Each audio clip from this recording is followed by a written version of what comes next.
자, 우리 아까 1장까지 살펴봤습니다. 자, 2장 1절에 보시면 자, 어떻게 시작하느냐. 그 앞에 1장 1절에는 어떻게 시작했어요? 사울이 죽은 후. 근데 2장 1절에서는 어떻게? 그 후. 뭐 시작할 때 무슨 후로 시작해야 되는 줄 알아. 아무튼 이렇게 그 후라는 말이에요. 그 후가 뭡니까? 사울이 죽고 요나단이 죽고 장례를 치르고 다윗이 여러 가지 애가를 지어서 두 사람을 기념한 후. 그리고서는 세월이 아마도 그 후가 막 즉시 사울이 죽자마자 딱 이렇게 벌어진 사건이 아니고 아마도 사울이 죽은 후에도 지금 다윗은 어디에 머물러 있냐면 시글락. 시글락이 뭡니까? 블레셋 사람들이 주었던 땅에 거기 계속 머물러 있는 거예요. 자, 그런데 사울과 요나단이 죽었으니까 지금 이스라엘은 무슨 상태가 돼버린 겁니까? 거의 무정부 상태가 돼버린 거예요. 어느 누구도 지금 뭐 이렇게 결정권자가 없으니까 지금 우리 한국처럼 우왕좌왕, 오합지졸 뭐 이런 거예요. 그러다 보니 사울과 요나단이 죽고 나니까 많은 이스라엘 사람들에게서는 어떤 생각이 그러면 차기 왕으로 다윗을 빨리 모셔야 되는 것 아니냐 이러면서 의견들이 막 생겨나기 시작을 하는 거예요. 그러니까 다윗은 이 사울이 죽고 난 다음에 때는 요 때다 이러고서는 그냥 왕권을 낼름 이렇게 잡숴먹은 게 아니고 다윗은 그냥 시글락에 계속 머물러 있는 거야. 그런데 이스라엘의 상황이 상황이니만큼 다윗이 지도자가 돼야 돼, 다윗이 올라와야 돼, 이런 여론이 형성되니까 다윗도 그래도 나도 이스라엘 국민 중에 하나인데 이런 위기 때에 그냥 내 안위만 생각하고 시글락에 마냥 머물러 있는 것은 도리가 아니지. 국민이 부른다면 그 문제에 대해서 심각히 생각해 봐야 될 것 아니겠는가 이런 생각을 할 수 있을 거 아니에요. 그러니까 다윗이 아주 뭐 자유주의자들 가운데서는 다윗이 정권에 눈이 멀어서 사울의 곁에 들어가서 사울을 무너뜨리고 드디어 왕권을 획득한 어떤 좀 이렇게 모략가 이런 식으로 생각하기가 쉬운데 전혀 그게 아니고 다윗은 그냥 자기 길을 묵묵히 가는 거예요. 그런데 식솔들도 그래. 이 사울과 요나단이 죽고 나니까 많은 어려운 사람들이 다윗에게로 자꾸 오는 거예요. 근데 지금 자기가 머물러 있는 땅이 어디야? 시글락. 블레셋 사람이 지배하고 있는 것이란 말이지. 근데 거기에서 자꾸 세력이 늘어나게 되면 자기도 참 블레셋 사람들한테 불편할 거 아니에요. 블레셋 사람은 이방 족속인데 그 밑에서 자기 세력이 커지면. 그러니까 이 다윗이 아주 좀 난감한 처지에 들어서게 된 겁니다. 자, 그랬을 때 다윗은 뭘 했다? 여호와께 물어 가로되. 아시겠죠? 제가 이 그 후에라는 얘기를 왜 이렇게 길게 설명했는지. 지금 우리 한국 같은 경우에는 박근혜 대통령이 뭐 모든 권한이 정지된 상태입니다. 그 후에 어떤 일이 벌어졌습니까? 어떤 대권에 눈이 먼 사람들이 너도 나도 대통령 하겠다고 나갈 여자는 빨리 나가고 그래서 뭐 우리 작년도가 무슨 해였냐 하면 병신년이었어요. 그래서 어떤 친구가 저한테 무슨 뭐 카톡이 왔는데 병신년 빨리 보내고 밝은 년 맞이하자 뭐 이러고 얘기를 하더라고. 세태가 세태니만큼 별의별 얘기들이 다 나와요. 그래서 빨리 갈 사람을 보내야 자기네들이 대통령 될 것 같으니까 빨리 내보내고 대통령 되겠다고 지금 대통령 벽에 걸린 사람들이 좀 있잖아요. 그런데 다윗은 어떠하냐?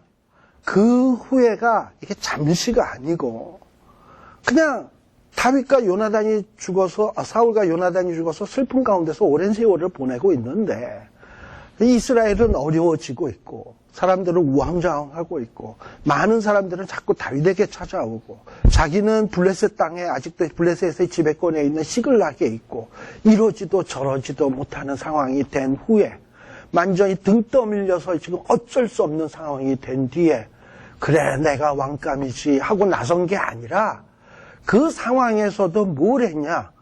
여호와께 물어가로되. 저는 우리 한국의 지도자가 이런 자사가 나왔으면 좋겠어요. 지금 한국의 상황이 이렇고 저렇고 뭐 복잡하고 이러잖아요. 그래가지고 그냥 대통령 되고 싶어 하는 사람이 되는 게 아니라 정말 하나님이 준비하시고 예비한 사람이 누가 봐도 저 사람이 돼야 돼, 저 사람이 돼야 해서 등 떠밀려가지고 이제 어쩔 수 없어서 그 사람도 하나님 앞에 물어가로되 그래 너는 하고 싶지 않지만 그래도 너가 시대의 책임이 네가 이 책임이 감당해야 돼 해가지고 하나님이 하라 그래서 그런 사람이 대통령이 되었으면 좋겠다라는 이런 생각을 해봅니다. 이 일을 위해서 여러분들이 기도해 주시기를 바랍니다. 여호와께 물어가로되 하는 사람.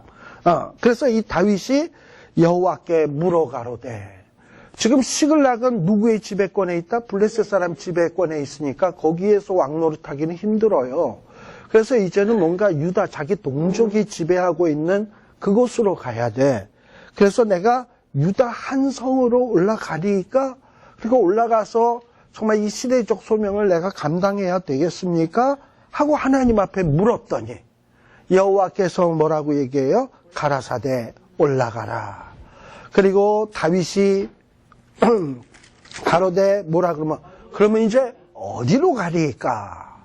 우리가 이걸 보다 보면 뭘 할 수 있냐면 우리 찬송가에 주의 인도하심 따라 주의 인도하심 따라 어디든지 주를 따라 이 찬송 있죠? 예. 이게 신자에 가는 발걸음이에요. 이 앞으로의 인생의 길을 내가 계획 다 하고 뭐 어떻게 할 거 다 하고 하나님 이 계획이 이루어지게 하여 주시옵소서 이 계획 만일 안 이루어질 경우에 책임지소서 이러는 게 아니라 하나님이 인도하는 대로 가겠습니다. 해야 될까요? 말까요? 만일에 한다면 어디로 가야 될까요? 그랬더니 하나님이 또박또박 인도해 주시고 계시는 거예요. 그래서 딱 찍어주신 곳이 어디였냐 하면 헤브론이에요. 헤브론 하면은 성경 좀 꼼꼼하게 읽은 사람은 머릿속에 뭐가 빠바바바바박 이렇게 떠올라야 돼. 뭐가 떠오르십니까? 아무것도 안 떠오른다. 헤브론 하면은 갈렙이 일단 생각이 나야 돼요. 저 산지를 내게 주소서. 그래가지고 그 점령한 곳이 어디냐면 기럇 아르바 이게 헤브론이에요. 그래서 이 헤브론 산지를 얻게 되는 겁니다. 자, 그런데 이 헤브론이라는 곳은 어떤 곳이었냐면 그곳에서는 아낙 사람들이 살고 있는 요새 중에 요새예요. 그리고 헤브론이 산지로 되어 있기 때문에 적들이 침략하기가 참 힘들어. 그래서 난공불락의 도성에다가 원래 기럇 아르바라고 하는 거인들이 살고 있던 곳이기 때문에 아무도 누가 침공하지 못하고 그저 바라만 보고 있었어요. 근데 그런 거에 대해서 답답해하던 갈렙이 저 산지를 내게 주소서 해가지고 갈렙이 나이 85세에 그곳을 점령해가지고 이 가나안 땅 정복전쟁이 끝나게 된 장소가 헤브론이에요. 그래서 이 갈렙이 그 땅을 정복을 했고요. 그 땅은 누구 지파의 땅이 되었냐면 유다 지파의 땅이 되어버렸어요. 그런데 다윗도 어느 지파 사람? 유다 지파 사람. 그러니까 헤브론은 같은 유다 지파 사람이고 우리가 지난번에 사무엘하 마지막 부분에서 다윗이 뭔가 얻은 전리품들 가운데서 유다 장로들에게 특별히 더 많이 줬던 거 기억하시죠? 그러니까 이 다윗은 이 특별히 유다 지파 사람들에게 공을 많이 들었어. 왜냐하면 내가 내가 왕이 되기 위해서는 전적인 유다 지파의 지지가 필요하다. 그러기 위해서 유다 지파의 지도자들에게 미리 기름칠을 다 해놨단 말이지. 그런데 하나님이 그것도 다 아시고 헤브론에는 자기가 기름칠 해놓은 사람들이 많거든. 하나님이 그리로 가라는 거야. 그러니까 헤브론은 어떻게 보면 준비된 곳이에요. 요새지, 또 다윗이 이미 기름 쳐놓은 사람들이 많지, 같은 지파지, 이곳으로 하나님이 글로 가라는 겁니다. 그래가지고 거기에 가서 유다 지파의 왕이 되어라 해가지고 드디어 이제 다윗이 왕이 되게 되는 거예요. 자, 그런데 가는데 누가 가냐? 2절에 보면 다윗이 두 아내가 있어요. 거기에 보면 하나는 이스라엘 여인 아히노암, 그리고 또 하나는 또 누구냐? 아비가일. 우리가 또 뭐 이런 얘기를 하면 좀 제목이 이상합니다만 다윗의 여자들. 제목이 이상하죠? 다윗의 여자들 하면 누가 있습니까? 제일 처음에 다윗이 결혼했던 미갈이 있었고, 근데 이 사울에게 밉보여가지고 다윗이 도망다니면서 사울의 딸은 다른 남자에게 사울이 시집을 또다시 보냈어요. 그래서 지금 다윗은 이제 어떤 상태에서 이제 누가 아내가 되었냐? 아히노암. 그 다음에 갈멜 사람 나발의 아내 되었던 아비가일을 데리고 이제 어디로 가느냐? 헤브론으로 가게 되는 거예요. 다윗이 처음에 이 아둘람 굴에서 하나님 앞에 내 마음이 확정되고 확정되었사오니 기억하시죠? 그러면서 하나님 앞에 기도했을 때 궁핍한 자, 억울한 자, 환난 당한 자 이런 자들이 모여서 다윗이 점점 나아지기 시작을 했는데 이때 처음 모여든 사람이 400명. 그리고 이제 조금 세월 지나서 600명. 그런데 사울이 죽고 난 뒤에 아까 그 후에 점점 더 많은 사람들이 모여지기 시작을 하는 거예요. 근데 그 모여든 사람은 남자, 장정의 숫자만 얘기하는 거니까 여자, 애들까지 포함하면 더 많은 숫자가 되어지는 거거든. 근데 그런 사람들이 시글락에 머물러 있다라는 것은 정말 어려운 일이에요. 그러니 헤브론으로 갈 수밖에 없어. 근데 헤브론에 가니까 요새가 땅이 넓을까요? 적을까요? 산 위에 요새가. 좁겠지. 그러니까 헤브론만으로도 부족해. 그러니까 헤브론을 중심으로 해서 그 주변의 위성도시, 거기 보면 헤브론 각성이라고 돼 있죠. 그러니까 헤브론이 요새로 딱 버티고 있고 그 주변에 있는 위성도시 같이 헤브론을 중심으로 한 각성에 모여들 만큼 다윗의 세력이 커지게 된 거예요. 그래서 거기에서 비로소 유다 족속들의 왕이 되게 되었다라는 거예요. 자, 그런데 이렇게 다윗이 왕이 되었습니다만 뭔가 마음이 찜찜해. 자, 우리 왕이 되었다라는 것은 제가 아까 요절 가운데 하나가 뭐냐면 선줄로 생각하면 넘어질까 조심하라 그랬잖아요. 사울에 쫓기던 신세에서 왕이 되었으면, 비록 유다 지파만의 왕이지만 왕이 되었으면 이게 어디야 이러고선 감사해야지. 그런데 다윗의 마음은 일단 자기가 왕이 딱 되고 나니까 왕 된 거에 대한 감사는 이제 싹 점점 잊어버리고 또 어떤 마음으로 바뀌어지냐면 에게 12지파 가운데 오직 한 지파만의 왕? 나머지 11지파는 자기를 지지를 안 한단 말이지. 그러니까 그게 마음이 찜찜한 거예요. 그래서 어떻게 하면 이 11지파의 모든 사람의 지지도 얻어낼 수 있을까? 이것이 어떻게 보면 다윗의 숙제거리고 관심사였던 겁니다. 그런데 만일에 다윗이 믿음이 있다면 이런 거에 대해서 걱정하고 염려할 필요가 있겠어요? 우리 일찍이 다윗이 어떠했습니까? 이새의 집에 사무엘이 왔을 때 기름 부어서 왕으로 세울 것을 얘기했다는 건 그때 뭐 한 지파 만에 왕으로 세우겠다고 와서 기름 부었겠어요? 그거는 이스라엘 12지파에 대한 왕으로 삼겠다는 기름 부음이었단 말이지. 그러면 다윗이 그때 하나님이 사무엘 선지자를 통해서 나에게 왕 될 것을 약속해 주셨는데 나는 당연히 12지파의 왕이야. 그러니 지금은 비록 한 지파지만 서두르지 말자. 그냥 조급해하지 말자. 하나님이 때 되면 하시겠지. 아직 때가 안 찼으니까. 뭐 이런 생각을 하면서 믿음으로 기다려야 될 거예요. 자, 믿음은 뭐를 낳고? 믿음의 믿음의 인내를, 인내의 덕을. 이러면서 믿음도 점점 고차원적으로 하려면 믿음에 뭐가 필요하다? 인내. 약속을 받기 위해서는 참고 견디는 게 필요한 거예요. 그렇다면 다윗은 그러해야 되는데 뭔가 이렇게 좀 어느 정도 서고 나니까 더 많은 것을 갖고 싶고 더 많이 취하고 싶으니까 조급증이 생기는 거야.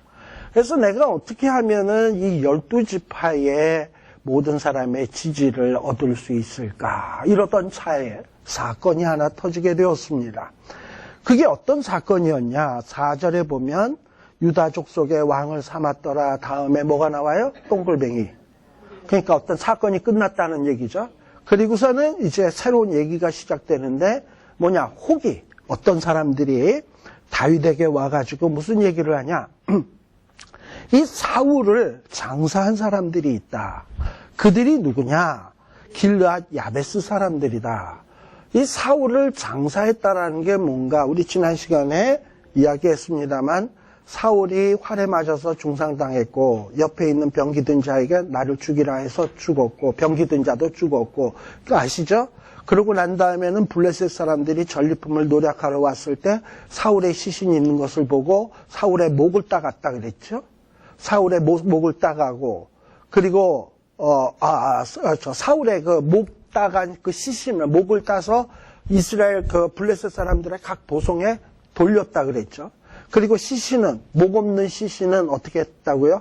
자식들 사울의 자식들과 함께 그 블레셋의 성읍의 벽에다가 전시해 놨다 그랬어요. 효수에서 전시해 놨다고. 근데 그 소식을 들었던 길르앗 야베스 사람들은 일전에 이 사울로부터 암몬족 속에 쳐들어왔을 때 사울이 길르앗 야베스 사람들을 구해준 적이 있거든요. 그때 은혜를 입었으니까 길르앗 야베스 사람들이 사울과 그 자식들의 시신이 막 욕보이고 있는 꼴을 못 보는 거지. 우리를 도와줬던 사람이 저렇게 시신이 욕보임 당할 수가 있냐. 그래가지고 결사대를 조직을 해서 블레셋에 침투해서 그 시신을 가져다가 너무 훼손되어서 불에 태워서 그 뼈를 땅에다 묻어주었다라는 거예요. 이게 길르앗 야베스 사람들이 한 일이에요. 근데 이 얘기를 혹이 어떤 사람들이 누구에게 전해주었냐? 다윗에게 전해준 겁니다. 이 얘기를 전해준 거예요. 자, 그러니까 이 얘기를 그럼 도대체 그런 좋은 일을 한 사람이 누구냐? 그랬더니 길르앗 야베스. 길르앗 하면은 여러분들 지도를 보면 어디입니까? 요단 동편, 서편? 동편. 그러니까 루벤, 므낫세, 갓지파가 있는 지역. 이게 길르앗 지역이에요. 길르앗에 있는 야베스 사람들이 이 일을 했다라는 거야.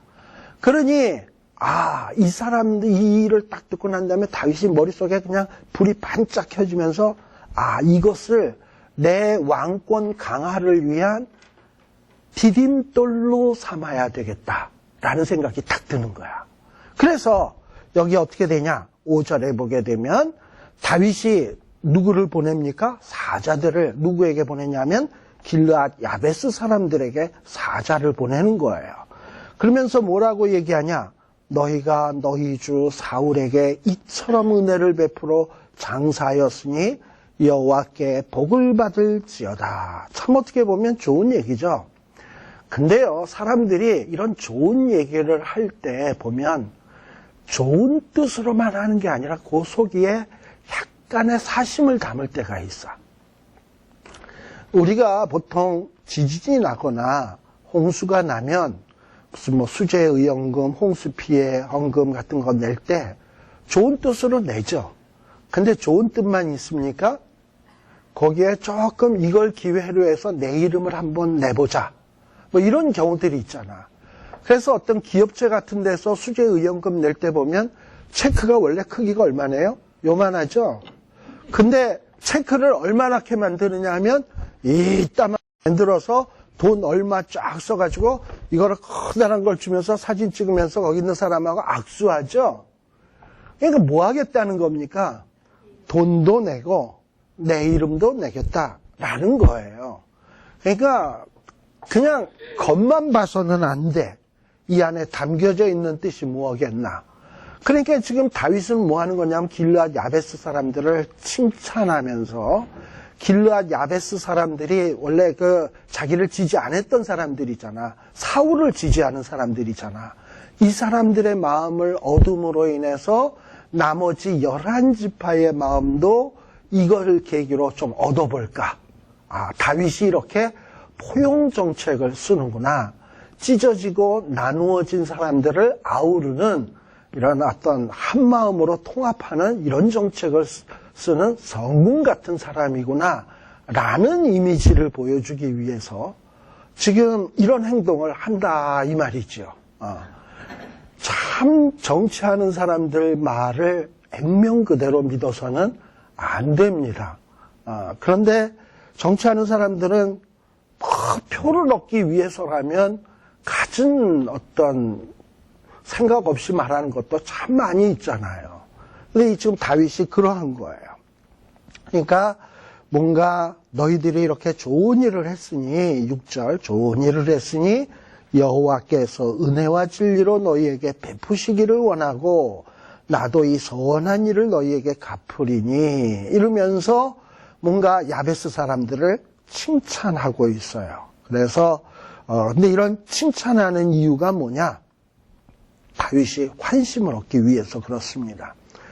자, 그런데 다윗은 이런 행동을 해서는 안 돼. 그저 자기가 왕 되는 것은 이미 하나님이 약속한 일이니까 그냥 진득하게 인내하면서 기다리면 다 되게 돼 있어요. 근데 자꾸 이렇게 인간적인 방법으로 나머지 사람들의 환심을 얻으려고 하다 보니까 무리수를 두게 되고 무리수를 두게 되면 부작용이 생기는 거예요. 어떤 부작용이 생겼나 봅시다. 7절에 보면 이 길르앗 야베스 사람들에게 너희는 손을 강하게 하고 담대히 할지어다. 그러면서 너희가 주로 섬겼던 사울은 죽었고 또 유다 족속이 내게 기름 부어 저희의 왕을 삼았음이니라. 그러면서 유다 족속이 나를 왕으로 삼았는데 요 뒤에 다윗이 하고 싶은 말이 뭡니까? 너희들도 그래야 된다. 이 얘기 아니겠습니까? 말이 안 나왔다 뿐이지. 지금 그 얘기를 하고 있는 거예요. 그런데 너희들도 그래야 된다라고 얘기를 하고 싶은데 아마 그게 이제 담겨져 있었는데 막상 결과를 딱 뚜껑을 열고 보니까 어떤 일이 벌어졌냐? 8절. 사울의 신복 장수 가운데 군장 넬의 아들 아브넬이라는 사람이 사울의 아들 가운데 이스보셋. 자, 이스보셋은 아마 사울의 여러 아들 가운데 한 4, 5째쯤 되는 아들인데 전쟁터에 나가질 않았어요. 아마 20세 미만 남자였기 때문에 전쟁에 안 나갔던 것 같아요. 그런데 이런 이스보셋을 데리고 마하나임으로 건너가서, 마하나임은 어디냐면 요단 동편 지역이에요. 자, 왜 요단 동편이냐? 요단 서편은 이미 블레셋에 의해서 다 장악이 돼 있어요. 그런데 요단 동편 마하나임 지역으로 건너가서 9절에 아까 요단 동편 지역의 대표적인 곳이 어디라고요? 길르앗, 아술, 이스루엘, 에브라임, 베냐민 온 이스라엘의 왕을 삼았더라. 그래서 유다 지파를 제외한 나머지 모든 지파를 동원해서 이 모든 지파의 왕을 누굴 삼았냐? 다윗이 아닌 이스보셋을, 사울의 아들 넷째, 다섯째 아들을 왕으로 삼은 거야.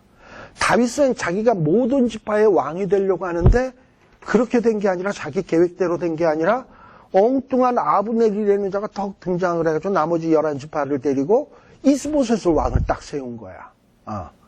자, 여러분들 우리 그 잠언에 보면 이런 얘기가 나와요. 마음의 경영은 사람에게 있어도 길을 인도하시는 이는 누구다? 여호와시다. 지금 다윗의 마음의 경영은 뭡니까? 길르앗 야베스 사람들을 잘 얼르고 칭찬하면 내가 11지파 모두의 왕이 되겠지. 이게 지 마음의 경영이었어요. 그런데 막상 결과는 어떻게 되었냐? 그냥 계속 유다 지파만의 왕이고 생각지도 않았던 이스보셋은 11지파의 왕이고 뭐 닭젖똥개 된 꼴이 돼버렸어요. 그러니 다윗이 거기서 뭘 느꼈겠습니까? 아, 내가 용쓴다고 되는 일이 아니구나. 선줄로 내가 생각을 했는데 선줄로 생각해서 뭔가 계속 내 식대로 하면 이루어질 줄로 생각을 했는데 웬걸 와장창 넘어진 꼴이 돼버렸다 이 말이죠. 그러니 항상 우리가 마음속에 염두에다 둬야 될 일이 뭐냐면 선줄로 생각하는 자는 넘어질까 조심해라. 그래서 항상 어때야 되냐? 하나님 앞에서는 겸손해야 된다. 겸손한 자는 높이시고 교만한 자는 낮추신다. 이 사무엘서가 이런 여러 가지 사건들을 조합해 가면서 무슨 얘기를 하려고 하는지 보이십니까? 이제 그러면 이게 보여야 되는 거예요.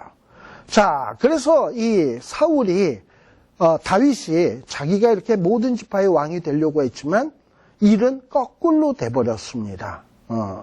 오히려 전혀 생각지도 못했던 이스보셋 10절. 사울의 아들 이스보셋은 이스라엘의 왕이 되었고요. 그리고 나머지 지파는 다 이스보셋을 따르고 유다 족속만 다윗을 따랐다라는 거예요. 자, 그러다 보니 이 사울 이후에 나라가 두동강이가 난 셈이 돼버렸어요. 사울의 아들 이스보셋의 나라, 그리고 유다 지파의 다윗의 나라 둘로 되었어요. 그러니 사이가 좋을 리가 있겠습니까? 12절에 보게 되면 이 이스보셋의 그 나라와 그리고 다윗의 나라 사이에 계속 다툼이 생겨나기 시작을 하는 겁니다. 자, 그런데 12절에 보면 이 이스보셋 나라의 군대 장관은 누구냐? 아브넬이고요. 그 다음에 그 남쪽 유다 나라 다윗 나라의 장수는 누구냐? 13절 스루야의 아들 요압이라고 돼 있어요. 자, 이 아브넬은 누구냐 하면은 사울의 동생 뻘 되는 사람이에요. 그러니 그렇고 스루야는 누구냐? 스루야의 아들. 이 스루야는 여자예요. 여자인데 아마 왜 스루야의 아들이라고 얘기를 했냐 하면은 이 스루야는 다윗의 이복 누이입니다. 그러니까 이 다윗의 집안에 다윗의 아버지가 부인을 여럿 둬가지고 자식을 여럿을 두었는데 이복 누이예요. 그러니까 다윗에게는 누이죠. 그런데 이 수라야라고 하는 여자는 남편이 일찍 죽었어. 그러다 보니까는 자식들을 다 누가 키웠냐? 수루야가 키웠어.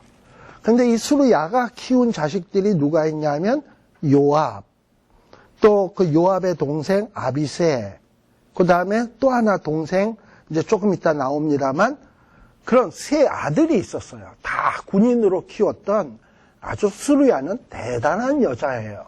그래서 남편이 일찍 죽었고, 그래서 누구의 아들들 할 때 남편이 일찍 죽어서 그 아들들을 아버지의 이름을 따르지 아니하고 엄마의 이름을 따서 누구의 아들 이렇게 얘기를 했고, 수루야가 워낙에 출중한 여자다 보니까 수루야의 이름이 더 뛰어났던 거예요. 자, 아무튼 이 수루야의 아들 요압, 그 다음에 넬의 아들 아브넬 사이에서 이제 전쟁이 계속 벌어지게 된 겁니다. 근데 전쟁이 어디서 벌어졌냐? 12절 끝에 보면 기브온이라는 곳에 이 아브넬과 요압의 부하들이 딱 모이게 되는 겁니다. 그래서 이제 한판 전쟁이 벌어지는데 14절 10분 남았는데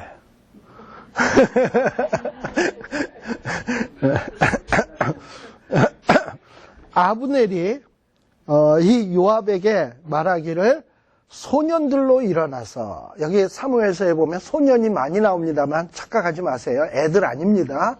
이거 군인들 젊은 결혼한 청년들이에요. 소년들로 일어나서 우리 앞에서 장난하게 하자. 장난쳐? 이게 지금 장난하자라는 얘기가 아니고, 이건 뭐냐면 우리 병사들하고 너네 병사들하고 무술을 겨뤄서 한번 우리가 구경을 좀 하자라는 거예요. 죽기로 싸우는 걸 구경을 하자라는 거예요. 자, 그랬더니 요압도 뭐냐면 그러자, 일어나게 하자. 그래가지고 이제 전쟁이 벌어지는데 어떻게 하기로 했냐 하면은 거기에 보면은 15절에 보면 저희가 일어나 수요대로 나아가니 베냐민과 사울의 아들 이스보셋 편에서, 그러니까 북쪽 이스보셋 편에서 12, 다윗의 신복들 중에서 12. 그래서 각각 팀에서 다윗의 팀, 아브넬의 팀 12명씩 나오는 거예요. 왜? 그러니까 총 이제 지금 장난하는 사람은 총 몇 명이 되는 거지? 24명. 왜 12명씩을 내보냈냐? 여기 뜻이 있어요. 이스라엘은 몇 지파 총? 그러니까 이 12지파의 왕이 될 자가 누구인지 너희 팀 12명, 우리 12명 나와서 이긴 쪽이 12지파를 통솔하도록 하자. 그래서 그 의미를 담아서 12명씩을 내보내서 한판 무술 시합을 한 거예요. 그랬는데 무술 시합을 했더니 어떻게 됐냐? 16절. 이 12명이 각기 장수의 머리채를 잡고 칼로 적의 옆구리를 찌르매 일제히 쓰러졌다. 24명이 12명씩 싸웠는데 몽땅 전쟁 중에 다 같이 죽어버린 거야. 그러니까 이 게임이 누가 이겼다? 무승부. 무승부가 돼버린 거예요. 그러다 보니까 이제 마지막 승부를 가려야 될 거 아니에요. 그러니까 24명은 죽고 17절 이제 나머지 병사들이 와한이 일어나가지고 죽기 살기로 싸운 거야. 얼마나 죽기 살기로 싸웠는지 성경에서는 뭐라고 얘기하냐면 싸움이 심히 맹렬하더니 그래가지고 죽기 살기로 싸웠는데 전세가 어떻게 되냐? 아브넬의 군사가 점점 쇠하고 다윗의 편인 요압의 군사가 점점 승하고 그래가지고 전쟁이 다윗 쪽이 이기게 된 거예요. 그래가지고 이 아브넬 쪽이 다윗의 신복들 앞에서 패하게 된 겁니다. 자, 그런데 여기도 18절에 보면 누가 나옵니까? 수루야. 이 수루야는 남편보다도 더 유명한 여자인 것 같아. 여걸이야. 그래서 세 아들이 있는데 누가 있냐? 요압. 우리가 알다시피 다윗 정부에서 제2인자가 누굽니까? 요압. 그 다음에 또 아비새. 이것도 만만치 않은 장수예요. 나중에 이 아비새가 압살롬의 반역도 진압하는 장수 중에 장수예요. 아비새가. 그리고 또 누구 있냐? 아사헬. 이 아사헬 얘는 축지법을 쓰는 것 같아. 아주 다리가 빨라. 아주 그냥 신속하게 달리기를 하는 이런 사람인 것 같아요. 근데 아무튼 이 30명의 장수 가운데 포함되는 인간이 누구냐면 아사헬이에요. 그러니 이 수루야라고 하는 여인은 이 요압, 아비새, 아사헬, 아주 걸출한 장수들을 배출한 아주 대단한 여인입니다. 자, 그렇다면 요압과 아비새와 아사헬은 다윗과의 관계가 어떻게 됩니까? 다윗의 조카들이죠. 누이의 아들들이니까. 그러니까 아비새와 요압 이런 사람들이 다윗의 부하이면서 인간적으로 보면 다윗의 조카들이에요. 자, 그런데 지금 요압 편이 이기고 있다 보니까 아브넬은 막 도망을 치는 거예요. 근데 이 도망을 치는 사람을 제일 잘 잡을 수 있는 사람은 누구냐? 이 세 아들 가운데 축지법을 쓰는 아사헬이에요. 그래서 19절에 보면 이 아사헬이 저거 뛰어봐야 뭐지 이러고서는 그냥 쫓아가기 시작한 거예요. 아사헬이. 그래서 아브넬을 막 쫓아가니까 좌우로 치우치지 않냐고 냅다 달리기 시작하니까 아브넬도 보면 아사헬과의 사이가 점점 가까워지는 거야. 그러니 아브넬도 마음이 답답하죠. 이거 이러다간 잡히겠구나. 그래서 20절에 보면 아브넬이 뒤를 돌아다보면서 아사헬아 쫓아오는 게 너냐? 그랬더니 나 맞다. 그러면서 너 왜 좌편으로나 우편으로나 치우치지 않냐? 제발 쪽 좌편에도 적이 있고 우편에도 적이 있으니까 그 중에서 소년 하나 좀 잡아 죽이고 그리고 좀 천천히 따라오지. 왜 이렇게 그냥 죽자 하고 나만 따라오냐? 그랬더니 아사헬은 뭐라 그럽니까? 나는 싸울 때 한 놈만 찍어놓고 한 놈만 쫓아간다. 이러고 쫓아가는 거지. 그러니까 이 아브넬은 답답한 거예요. 그래서 아사헬이 치우치지 않고 그냥 냅다 쫓으니까 아브넬이 뭐라 그러냐? 다시 22절 아사헬에게 말하기를 너 좀 나 쫓아오는 것 좀 제발 좀 그쳐라. 내가 너를 쳐서 땅에 엎드려지게 내가 너를 쳐서 너를 죽이게 할 까닭이 뭐겠냐? 내가 만일에 그렇게 하면 내가 요압을 어떻게 대면하겠냐? 하면서 좀 묘한 얘기를 해요. 왜 갑자기 아브넬이 요압을 내가 너를 죽이면 요압을 어떻게 대하겠느냐라는 얘기를 왜 하는 걸까? 원래 이 다윗이 사울에게 쫓기기 전에는 아브넬도, 요압도, 원래 요압은 다윗이 쫓기는 생활을 할 때 다윗을 도와주었던 자예요. 그러니까 요압은 다윗이 쫓길 때 사울 반대편에 서서 다윗을 도왔던 자고, 아브넬은 쭉 사울 편에 있었던 자고. 근데 다윗과 사울 사이가 관계가 나쁘기 전에는 요압도 아브넬도 다 같이 사울의 부하들이었단 말이죠. 그러다 보니까 둘은 어떤 사이? 동료. 동료인데 이 누굽니까? 아브넬이가 아사헬, 요압의 동생을 죽이게 되면 이게 동료의 동생을 죽인 게 되잖아. 내가 너를 죽이게 되면 내가 네 형을 어떻게 보냐? 네 형하고 나는 친구인데. 그러니 제발 좀 쫓아오죠. 난 너 죽이기 싫다. 제발 좀 쫓아오지 마. 이러는 거예요. 그리고 또 왜 네 형을 어떻게 보겠느냐라는 얘기는 요압이 참 이 사람이 대단한 장수거든. 아사엘을 죽였다가는 자기가 요압에게 뼈도 못 추릴 거라는 거를 아브넬은 너무나도 잘 알고 있거든. 아주 무용이 뛰어난 자니까. 그러니 제발 좀 내가 널 죽이게 되면 나는 네 형에게 맞아 죽을 텐데 내가 어떻게 그럴 수가 있냐. 너 좀 제발 좀 오지 마. 지금 이런 여러 가지 이유로 물론 이거 다 안 물어봤습니다만 그렇게 생각을 할 수 있는 거 어떻게 보겠냐. 지금 이러고 얘기를 하는 거예요. 그러니까 난 너 죽이기 싫다라는 거지. 그런데 23절에 아사엘은 뭐라고요? 계속 쫓아오는 거야. 치우치기를 싫어하고 그냥 아브넬 나는 너 하나만 잡으면 이 전쟁의 임무를 완수하는 거야. 죽자고 따라오는 거예요. 그러니까 아브넬이 어떻게 했습니까? 자, 보세요. 아브넬이 막 지금 이렇게 갑니다. 뒤에 아사엘이 쫓아옵니다. 오지마 하고 창을 들고 있던 것을 뒤로 푹 했어요. 창의 날카로운 부분은 앞에 부분인데 뒤로 탁 했는데 아사엘이 워낙에 빠르다 보니까 오는 속도에다가 카운터 브로로 이거를 딱 가지겠으니까 창 뒤끝이 아사엘의 배를 뚫고 지나갔단 말이지. 그러니까는 지금 아브넬은 죽이려는 의도가 있었어요. 오지 마 이러는 거였는데 북한이 이렇게 죽어버린 거야. 그래가지고 그냥 뒤끝으로 배를 툭 했는데 창이 그 등을 꿰뚫고 지나가 버린 거예요. 그래가지고 이 아사엘이 죽었어. 그래서 이 아사엘이 워낙에 축지법도 쓰고 대단한 장수이다 보니까 이 군인들은 이 아사엘이 죽은 곳에 오면은 거기에서 엎드려서 아마 묵념들 하고 갔던 것 같아. 우리 중국에도 보면 관우, 장비, 또 누구죠? 관우, 장비. 뭐 그래가지고 특별히 이 관우 같은 경우에는 사당이 있어요.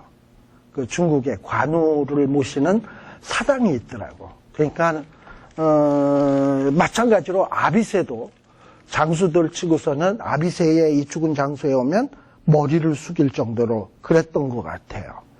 자, 그러다 보니 이 요압이 동생이 죽었다라는 소식을 듣니까 얼마나 열받습니까? 그래서 24절에 보면 요압이 또 요압의 동생 아비새가 그 아사엘이 죽었으니까 아브넬을 막 쫓아가기 시작을 하는 거야. 그래가지고 막 쫓아갔는데 문제는 24절에 보면 해가 뉘엿뉘엿 치기 시작을 하는 거예요. 그리고 아브넬은 냅다 도망쳐가지고 어디까지 들어갔냐? 베냐민 족속이 있는 데까지 들어갔어요. 이 베냐민 족속은 원래 쌈 잘하는 족속들이에요.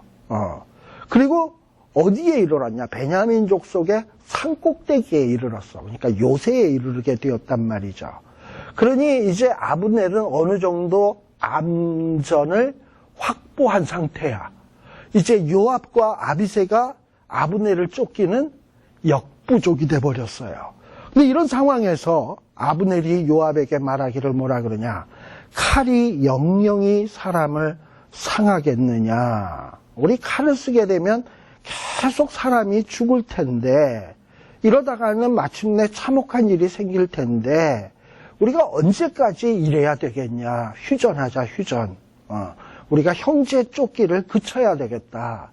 비록 우리가 적으로 있지만 원래 12지파는 야곱의 아들로서 나온 형제 아닙니까? 그래서 지금 아브넬은 이스라엘의 역사를 얘기하면서 우리는 다 같은 형제인데 왜 우리끼리 죽자 살자 싸우느냐 이거죠. 이게 전형적인 어떤 사람들의 수법이냐면 이 북쪽 사람들의 수법이야. 아브넬도 지금 북이스라엘 중심이잖아. 이북 애들도 보면은 지들이 강할 때는 세게 나오고 약할 때는 우리는 동족 아이가 형제 아니가 이러고선 나오는 거예요. 아브넬도 전형적인 지금 그 수법을 쓰고 있는 거예요. 휴전해야 된다라는 거야. 그랬더니 뭐냐면 요압이 또 방방 뜨면서 우리가 이러면서 이제 이 요압도 결론은 어떻게 되냐? 쫓지 않겠다. 더 이상 쫓지 않겠다. 네가 진작 이런 말을 내지 않았더라면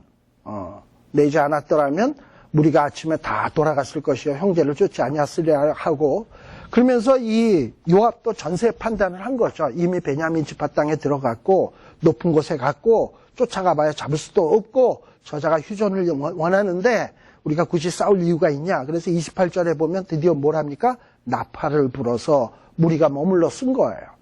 그리고 지금 아브넬이 무슨 얘기를 합니까? 형제라는 얘기를 했잖아. 요압도 무슨 생각을 하냐면 다윗은 12지파의 왕이 되어야 되는데 이 자기의 다윗의 부하인 요압이 그냥 이스라엘의 12지파 나머지 11지파와 싸움을 하면 다윗이 왕 되는데 걸림돌이 될 거 아니에요. 그러니까 이 요압도 장수지만 머리는 돌아가고 굉장히 음흉한 사람이거든. 이 요압이. 왜냐하면 다윗이 이 요압에 대해서 위협을 느낄 만큼 굉장히 음흉하고 권모술수에 능한 사람이에요. 그러다 보니까 이 요압도 생각이 있으니까 휴전하는 게 낫겠다 해가지고 휴전을 하게 되는 겁니다.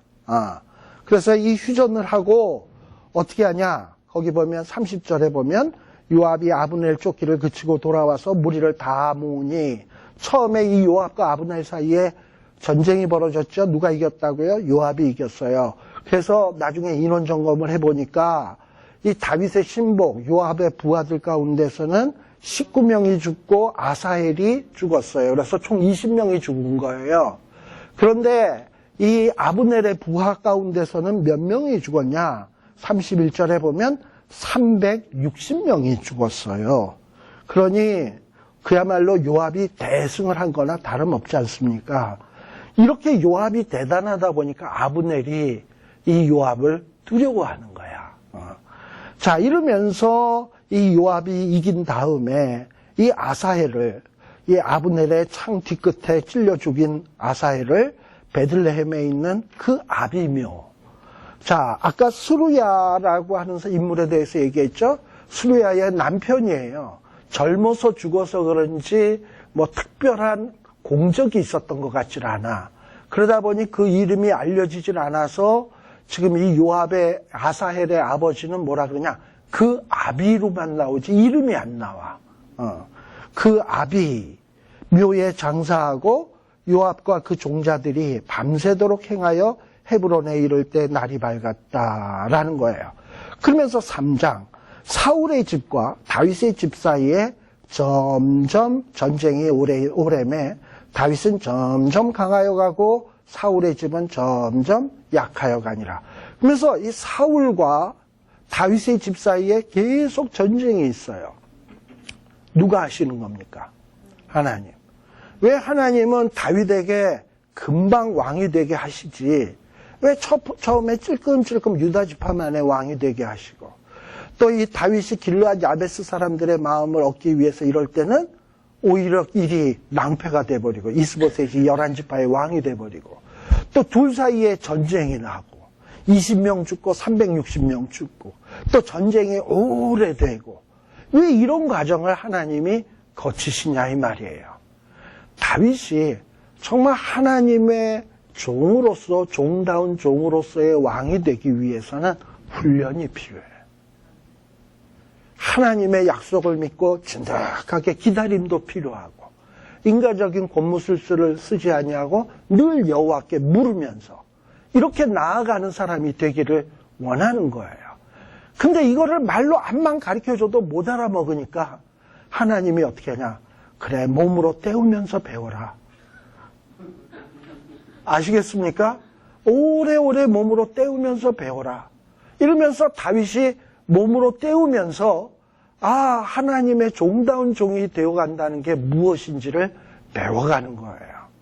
그러니까 우리도 어떤 하나님 앞에서 어떤 계획이나 하나님이 내게 원하시는 뜻을 빨리 이루려면 내가 뭘 어떻게 해서 그 일을 이루려고 하면 절대 빨리 안 돼. 세월이 오래 걸려. 그러니까 어떻게 하는 게 제일 빠른 거냐? 주의 인도하심 따라 가겠습니다. 그냥 믿고 묵묵히 가는 거야. 그럼 더딘 것 같아도 그게 제일 빠른 방법이야. 근데 내가 중간에서 내 방법을 동원하기 시작하면 일이 틀어지고 시행착오 하는 동안 시간 웨이스트 되고 정력 웨이스트 되고 모든 노력 웨이스트 되고 오래오래 걸리면서 이러고 가는 거예요. 그래서 다윗에게 이런 어떤 오랜 시간 동안의 전쟁 또 연단 시련 왜 필요하냐? 하나님의 12지파 하나님의 양떼들을 다스려야 될 하나님의 종이거든. 근데 이 종이 그냥 되어서야 되겠습니까? 잘 훈련되어야지. 그러니까 이 다윗을 이렇게 왕이 선 것 같은데도 하나님은 또 훈련시키고 선 것 같은데도 또 훈련시키고 이러는 거예요. 그래서 저와 여러분들도 어느 시련과 어려움을 극복하게 되면 내가 이제 섰나 보다 이렇게 생각하기가 쉬워요. 천만에. 정말 우리가 하나님의 종다운 종 되기 위해서는 갈 길이 멀고도 험하다. 그래서 그때까지는 주의 인도하심 따라 어디든지 주를 따라 주와 함께 가려네. 주의 인도하심 따라 주의 인도하심 따라 어디든지 주를 따라 주와 함께 가려네. 기도하겠습니다. 하나님 아버지 감사합니다. 정말 우리에게 이런 귀한 말씀을 주시고 이 말씀들을 한 말씀 점검해 볼 수 있는 기회 주심을 감사를 드립니다.